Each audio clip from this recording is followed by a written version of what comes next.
আজকে এখন আমি এমন একটা জায়গাতে উপস্থিত হয়েছি যে জায়গাটা বাঙালি তথা ভারতবর্ষ তথা বিশ্ব চেনে, যে মানুষটাকে, তার জন্মস্থান। চলুন আপনাদের দেখাই।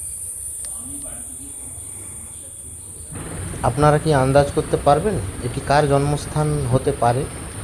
আমি বলছি, এটি মহামানব পণ্ডিত ঈশ্বরচন্দ্র বিদ্যাসাগর মহাশয়ের জন্মস্থান। ঠিক এই জায়গাটিতেই, এই বেদিটি এখানে করা আছে, ঠিক এই জায়গাটিতেই তিনি ভূমিষ্ঠ হন আজ থেকে 206 বছর আগে, বাংলার 1227 সাল এবং ইংরেজির 1820 খ্রিস্টাব্দে। আজ থেকে 206 বছর আগে ঠিক এই জায়গাটিতে ঈশ্বরচন্দ্র বিদ্যাসাগর ভূমিষ্ঠ হন এবং তার এখানে এটি একটি আবক্ষ মূর্তি স্থাপন করা আছে। মনে করা হয়ে থাকে ভারতবর্ষের অন্যতম শ্রেষ্ঠ মনীষীদের তিনি একজন। সমাজে যার অবদান এক এবং অদ্বিতীয়, তার অবদান চিরস্মরণীয় হয়ে থাকবে আমাদের এই সমাজে।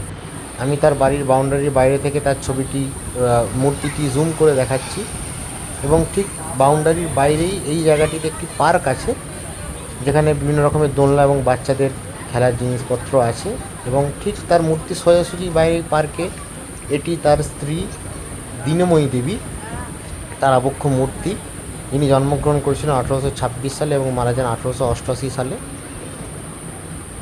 এটি ঈশ্বরচন্দ্র বিদ্যাসাগর মহাশয়ের স্ত্রী দীনময়ী দেবী, এবং তার বাড়ির বাউন্ডারির বাইরে এই পার্কটি খুব সুন্দরভাবে তৈরি করা আছে, খুব মনোরম পরিবেশের মধ্যে।